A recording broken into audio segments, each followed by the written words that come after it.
Well, hello everybody. Welcome to the Mio on MMA podcast, where I am reviewing UFC 314, Volkanovski versus Lopes from Miami, Florida. And let's get the Florida part of this out of the way real quick. Donald Trump was there. We had his usual entrance. We had his entourage, and we had the UFC kind of like going all out to highlight all the conservatives there. Kash Patel, Ted Cruz, RFK, Tulsi Gabbard. I'm sure I'm missing a couple. And at this point, the UFC has become kind of worse than like ACA in Russia or various other Russian promotions, because they'll make a big deal about oligarchs being there, members of Putin's inner circle, etc. But at least that with them, there's a gun to their head. With the UFC, we have to put up with, we're not political, here we are. Anyways, that's all I'll say on that matter. It's painful, but it is what it is. And then let's get on to the fights here, because I had a pretty solid day on the picks. Let's see here.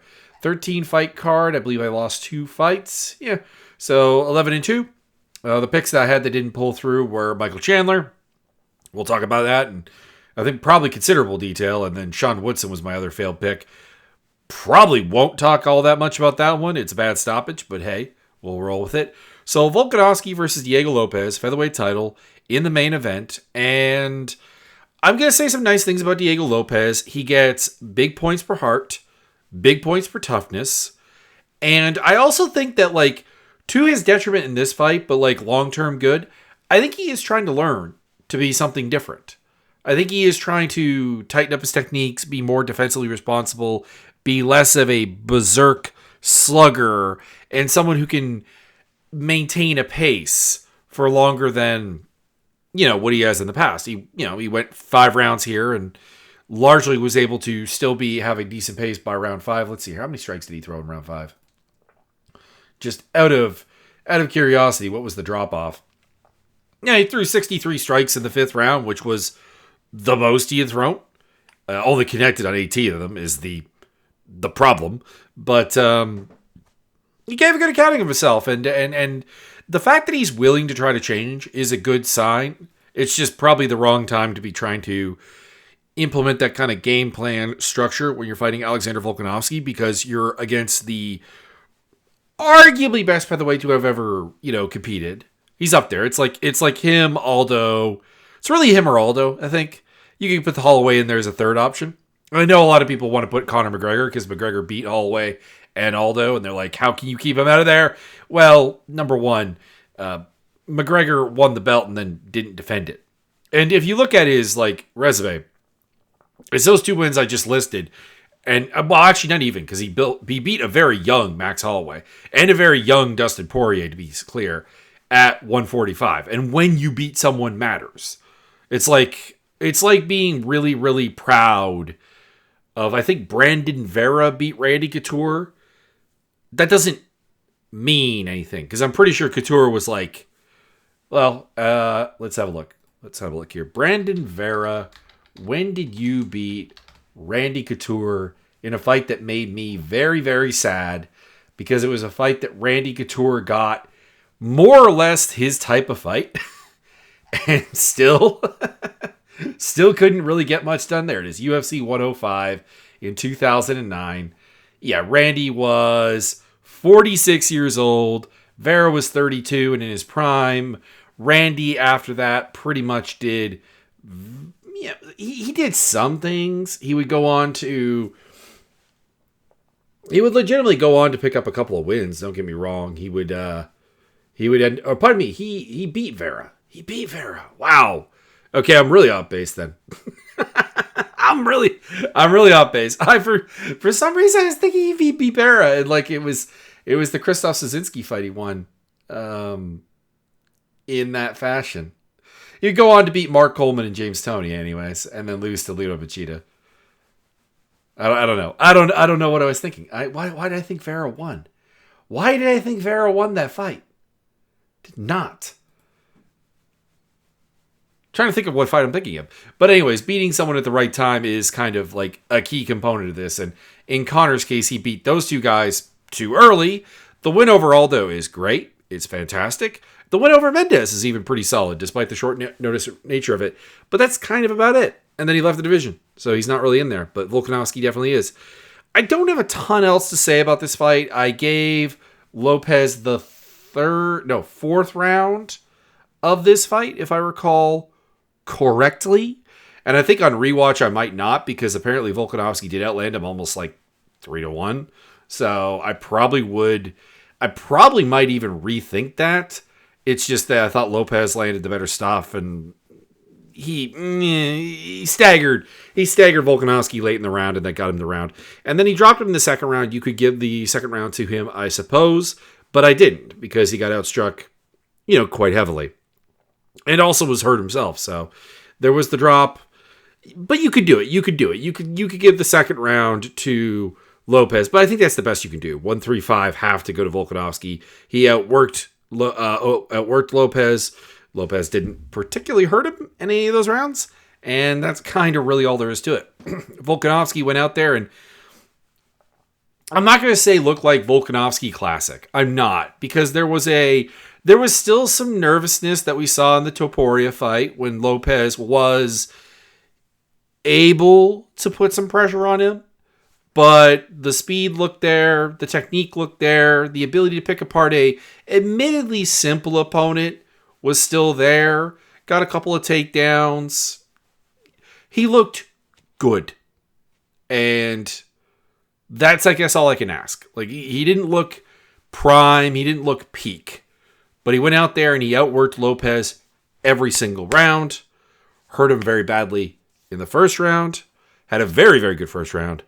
And put it together after that. So, congratulations to Alexander Volkanovski, two-time featherweight champion. He's got the belt back.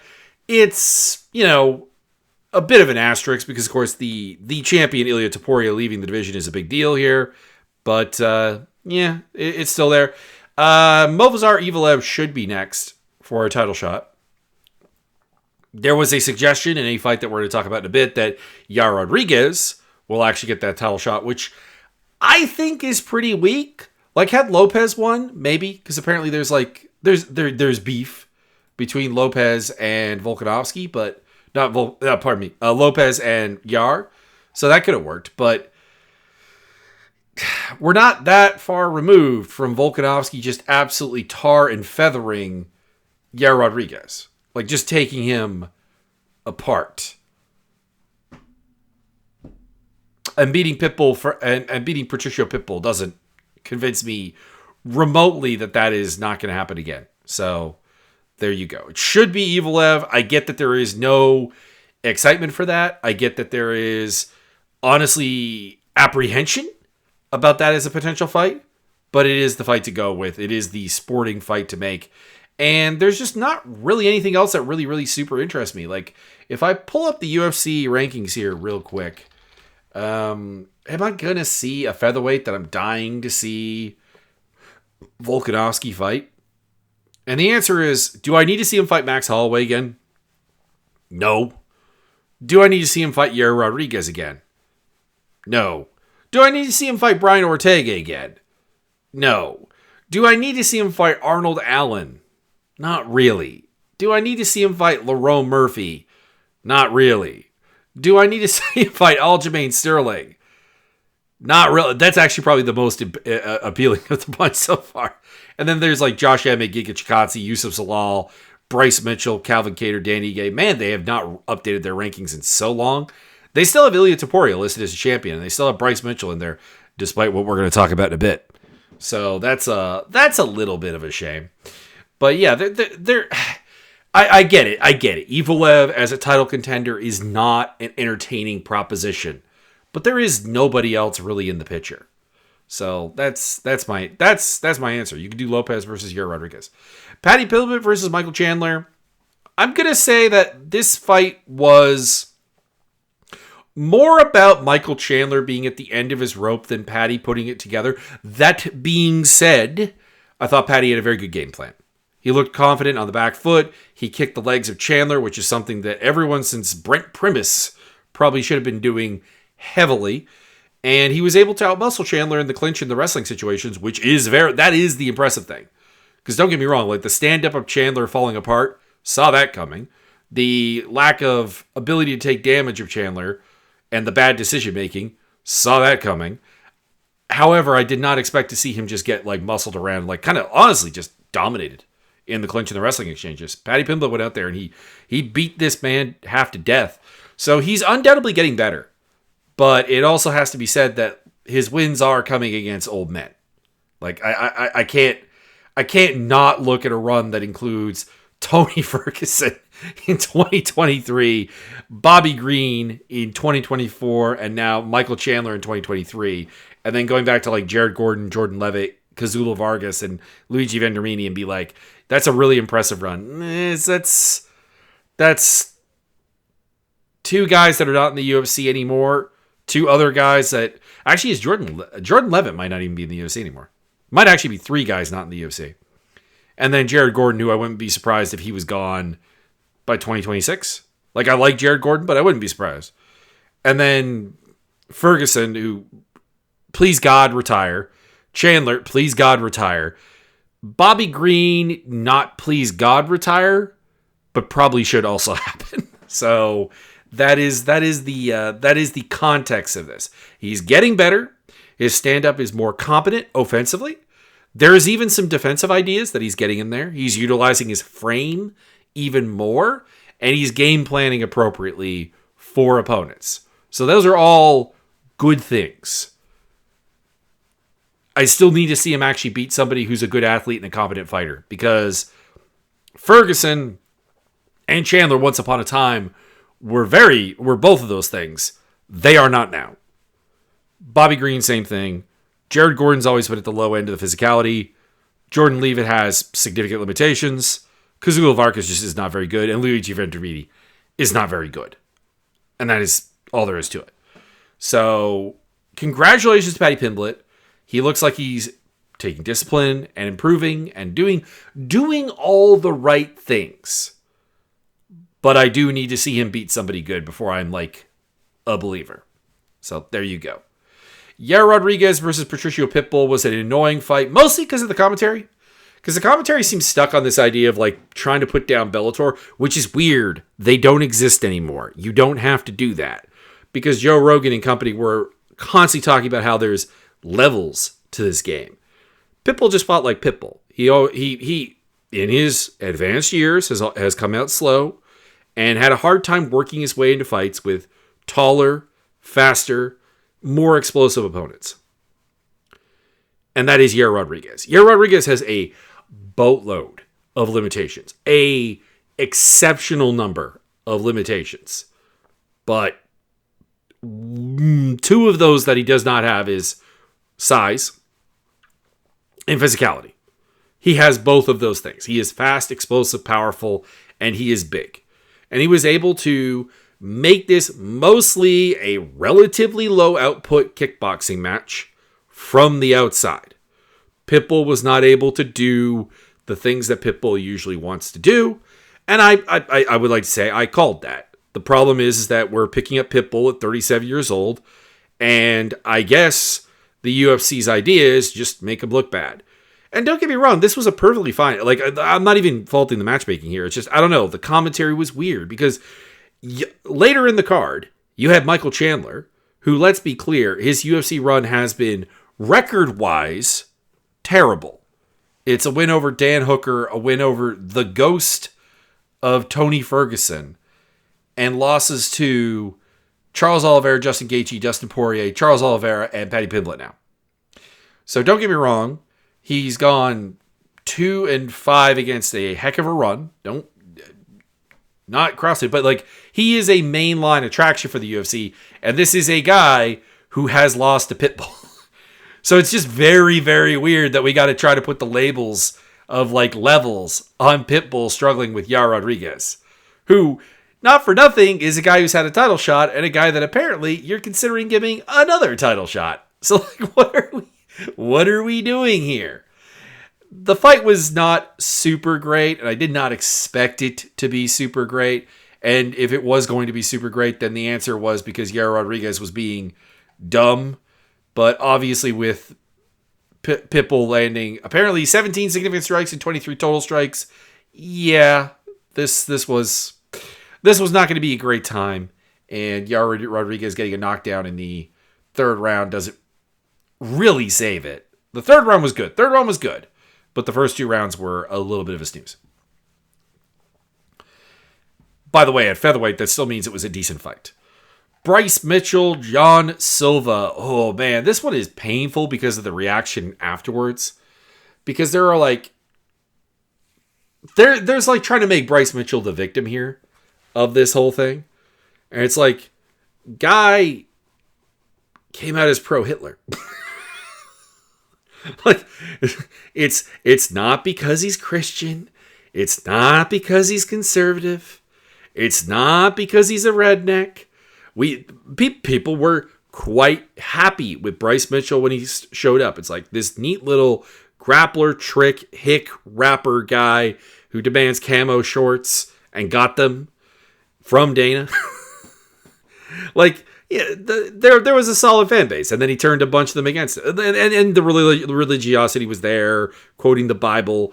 But yeah, he's gone off the deep end slowly. There was first it was the flat earth stuff, then it was some weird things about Native American people. Very bizarre. And then of course it was the basically not even neo-Nazi stuff, just straight up Nazi stuff. And yeah, we're not silencing his right to freedom of speech by cheering against him. We're allowed to do that. We're allowed to be happy when he gets knocked out. We're allowed to boo him. Anyways, I don't think any of my audience actually would take any issue with that. As for the fight itself, Bryce Mitchell outworked John Silva for the most part, but that also happens. John Silva's game has a lot of negative space in it where he's not doing much. But every time that John Silva committed to hitting Bryce Mitchell, he did far, far more damage than Bryce was able to do. Bryce's game is based around the idea of, I'm going to be really annoying to strike with because I'm tall and I'm long and, you know, I've got a nice arsenal of kicks. And I'm going to bug you until you take it seriously, and then I'm going to take you down, and then I'm going to apply my grappling, and that's what I'm going to do. And John Silva is just unperturbed by what you are doing. He's not concerned. And at no point was he concerned with the striking of Bryce Mitchell. And then about the only downside I could say is that he kept working like front headlock chokes whenever Mitchell would shoot in for a takedown. And that did get him taken down a couple times. I'm wondering how much stop time did they credit Mitchell with in this fight? A minute 43. Yeah. 1 for 14 on takedowns, by the way. And that one takedown was pretty much Silva jumping the guillotine. And then, yeah, eventually he guillotine choked him out. So, like, that's the thing. Is like the only concern I had for John Silva the entire fight is like, this man is really, really willing to go to that front headlock, and it might land him in trouble, and they finish the fight. So, like, I can't even really complain about that. And John Silva is like, just like really, really good. There are problems about him. He is not someone that you should try to emulate, but he has the right mentality and nonchalantness to make his style work incredibly well and go really, really far. And of course, he has the physicality to go really, really far.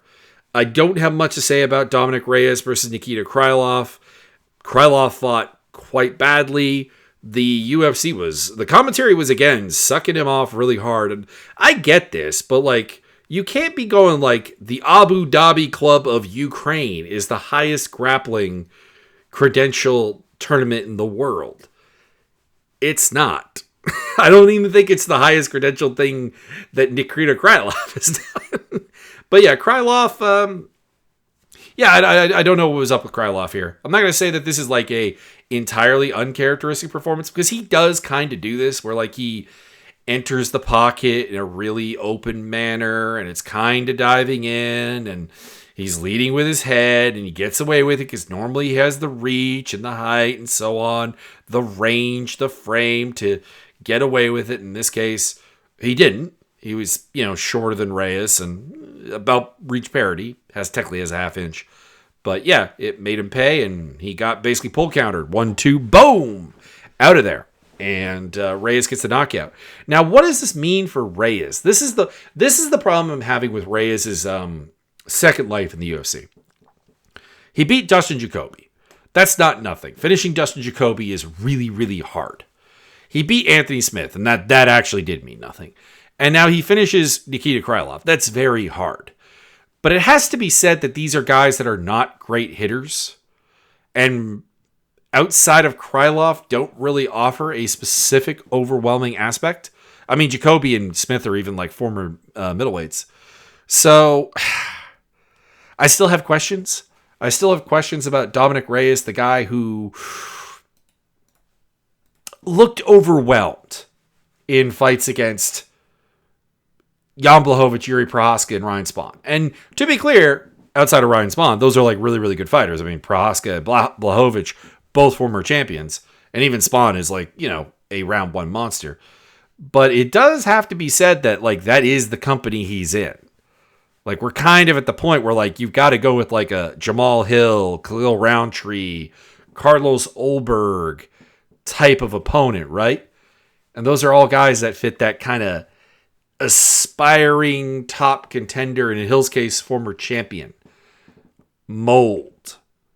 So we're running out of places to hide. Dan Ige versus Sean Woodson I had Woodson up 2-0. I don't like how he fights. Number one, I really just dislike looking at him because he looks like a leg snap waiting to happen.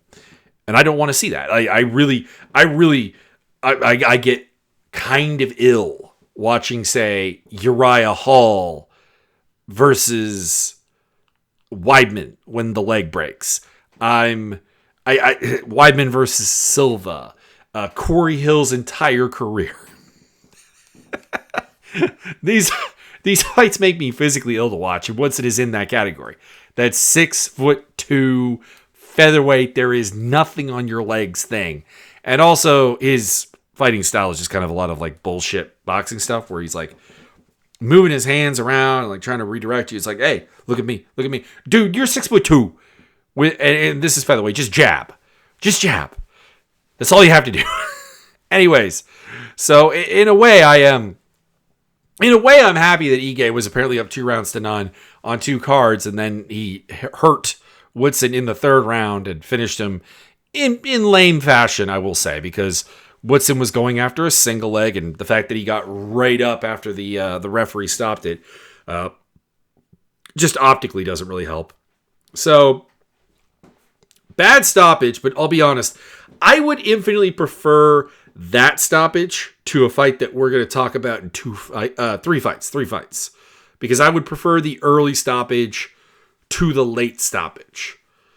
And then we move on to Virna Jandiroba versus Jan Yan. I think I was kind of alone here in scoring round 1 for Yan. Because I thought that she landed a couple of decent strikes. Apparently outlanded her 31-18, it's worth saying. And the takedown was 3 minutes and 3 seconds. But I kind of did. I thought that was the round where, number one, Virna didn't really get much down on the ground. And number 2, Jan actually landed some solid stuff. But then, yeah, Virna took over in the 2nd and 3rd round with, getting a takedown in both rounds at 4 minutes and 14 seconds in round 2 and 2 minutes and 42 seconds of top control in round 3. Multiple submission attempts over that time period and just getting it done. Just kind of grapple effing Jan Yan to a decision. And that's what I called. I think that as much as Yan has the physicality to be very, very good, the fact that she actually tends to weaponize wrestling in her own right against opponents means that her game doesn't shut that door completely. And anybody who's ever tried to take her down with any regularity has been able to do it. I guess you could say Tabitha Ricci couldn't, but like Tabitha Ricci's also an atom weight. And that cannot be forgotten. But like Weili Zhang did it. Mackenzie Dern did do it, although failed a lot as well. Carla Esparza, who's a very small fighter as well. Claudia Gadelia back in the day. Even Kaylin Curran way back, scored 2 takedowns on her, and actually had a fair amount of top control. I haven't watched that fight in like a long time, but apparently there was a fair bit. So there you go. Zhanyan takes the loss. Virna Jandiroba should get the title shot, and this is another title shot that people aren't really all that keen on because they think that Weili Zhang is going to destroy Virna Jandiroba. I agree, but who else are you going to put in there? Like, this is the problem. She's already destroyed Zhanyan, Tatiana Suarez, and Jessica Andrade. So, like, what are we doing here? Amanda Lemos as well. Like, that's the rest of the top 5. After that, you've got Mackenzie Dern and Amanda Hebosh. Like, do you really think Dern and Hebosh are going to do better? I guess there's a lot of people who would probably like to see Dern fight because that booty. But I'm not here for that. I am not here for that. And of course, the big hope, I guess, was like Yasmin Lucindo would turn into something, but she's taking a setback now. Maybe it'll still happen, but she's not there now. And then like number 10 is Tabitha Ricci. Number 11 is Lupi Godinez. Like, guys, there is no better option right now unless you're going to do champ versus champ with Valentina and Weili Zhang. Because even at 125, there's actually very few people that I would not pick Weili to beat. Like, I'm looking at this, and I'm looking at, okay, so Alexa Grasso, number 1. I'd pick Zhang over Grasso. I would. Manon Fiorot might be too big, but that's all that she's got going for in that fight. And that's not like Manon Fiorot's not good at anything. It's just that like Weili Zhang, like if Weili Zhang loses that fight, it's a size question. That's all it is. Erin Blanchfield, I'm picking Zhang. Macy Barber, I'm picking Zhang. Natalia Silva, I'm picking Zhang. I like Natalia Silva, but I'm picking Zhang. Rose Namajunas, depends what Rose shows up. And then, yeah, we're down to like Jessica Andrade. I'm taking Weili Zhang. I'm taking her against Vivi Araujo. I'm taking her against Jasmine Ducivicius, Tracy Cortez, Karine Silva, Miranda Maverick, Casey O'Neill, Ariana De Silva, and JJ Eldridge. So, yeah, there's not a lot of interesting stuff. So if you're not going to do Valentina in a champ match, then it's Virna. And that's really all there is to it. Moving on down to Jim Miller versus Chase Hooper. Chase Hooper gets the dub. I gave him all 3 rounds. He managed to take down Jim Miller a number of times and just kind of do his thing. He scored 8 takedowns in this fight, 10 minutes and 8 seconds of top control, a couple of decent submission attempts. Miller had a couple of his own as well. And it was a fun time, fun scrambles. I could do without the Chase Hooper post fight, but that's just my own taste. I liked his call out of Ferris Ziam, and I hated his call out of Tom Nolan because I don't. What was that? I just beat Jim Miller. Give me Tom Nolan. 1 and like 2 in the UFC. Like, what are we doing? Mind you, him versus Ziam would be the interesting one because historically I've always had a I can't place it issue with Ziam. There's a vibe when he fights that inherently I cannot trust. It's not unique to him. There's a couple other fighters that have this kind of problem where like I could not plot you a reason not to trust them. But my gut says don't trust them. And then Chase Hooper, of course, is a guy who I don't trust. I still don't trust because I think his stand-up is still pretty bad. I don't think his takedowns are terribly reliable. He is a very good grappler. He is a fantastic grappler. And I will watch him try to impose that game on just about anyone. I just think that we're running out of levels where this guy could probably actually get W's is my problem. Because he's been on the old man tour right now. Jim Miller, Clay Guida. And then before that, it was Slavomir Show, who has bad wrestling. And Jordan Leavitt, who also has to, grapple to win, let's be honest. And then Nick Fiore, who somehow made it to a decision with him. By the way, Nick Fiore also taking him down was so weird. So very weird. Intimidated by Chase Hooper's stand-up. That is bad. But he did get knocked out by Steve Garcia. He had problems with Steven Peterson. Lost to Alex Caceres. These are not bad losses. but they're indicative of a level.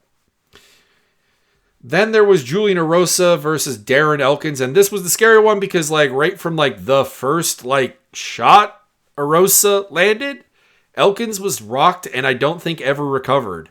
And then he ate a really hard up kick, and then he just took a lot of damage. And I get why. It's Darren Elkins. He's there to take the damage. He's there.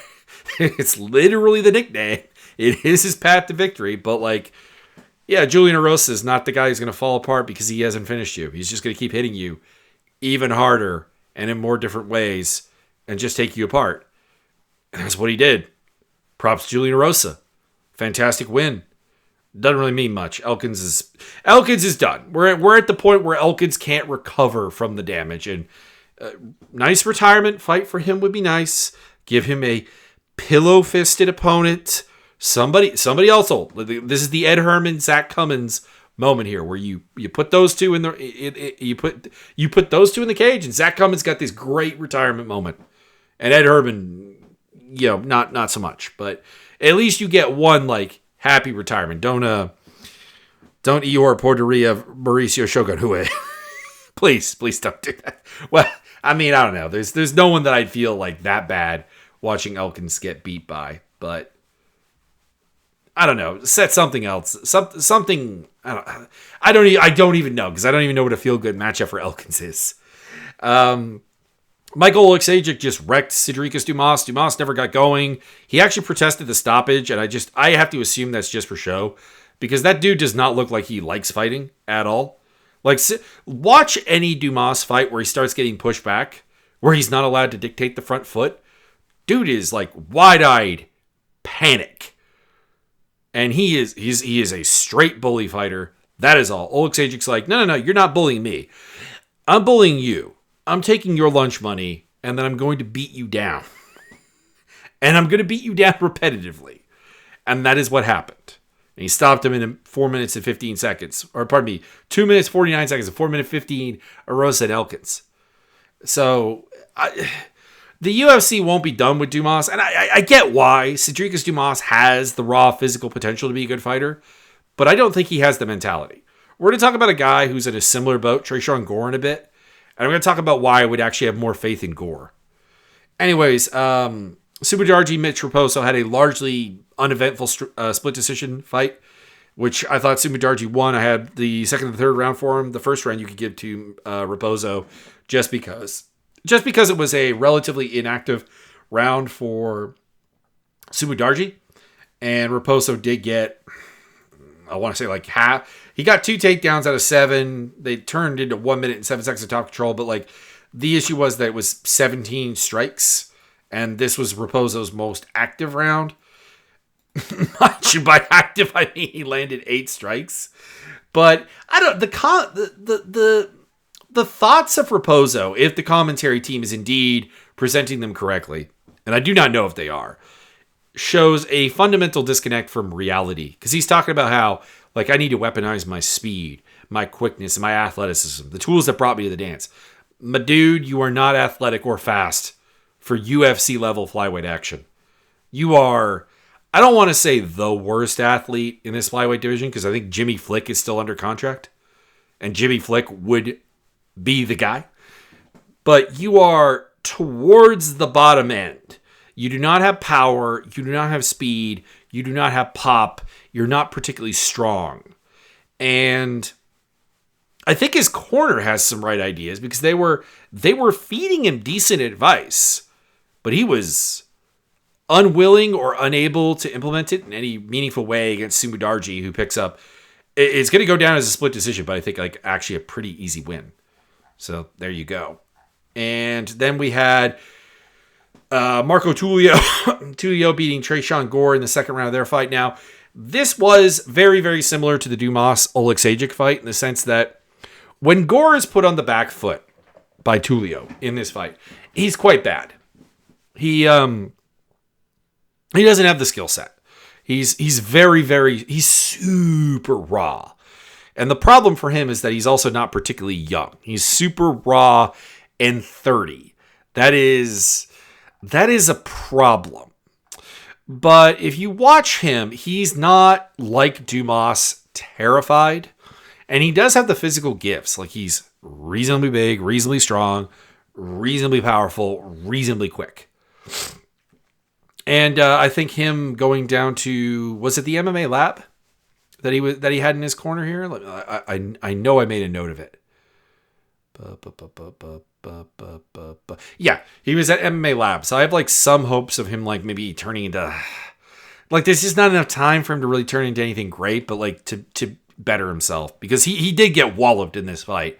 Competitively speaking, he didn't do much better than Dumas did. But the difference is he managed to hurt Tulio at points, but Tulio, with his mad confidence, walked him down, hit him with spinning back fists, hit him with kicks, like various kicks. The right hand was finding all day long and just splitting Gore up, making him bleed, cutting his cheek, cutting his nose, swelling the eye up, and doing the things with the pressure. And yeah, whenever Tulio was able to establish the front foot, he was dominating.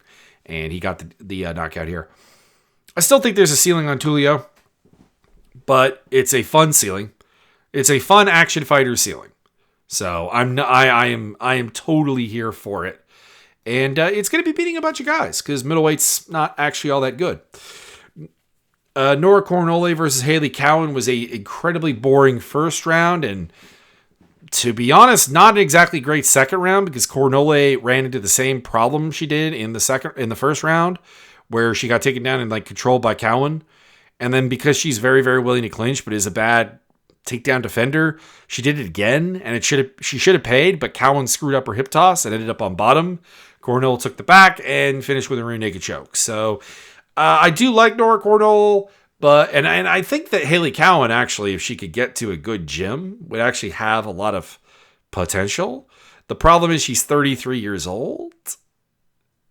And the problem for Nora Cornole is that she's 35 years old, has a game that heavily does rely on punishing people in the clinch, and bad takedown defense, which is hard to see working out in what you would call a positive fashion. Anyways, I'll be back on Thursday or Wednesday, depending. Probably Thursday. It's my day off at work. I'm on 13-hour days now, so that's a bit much. And Ian Machado Gary versus Carlos Pratis in the main event. Anthony Smith in his retirement fight against Ming Yang Zhang. Why are we doing that fight?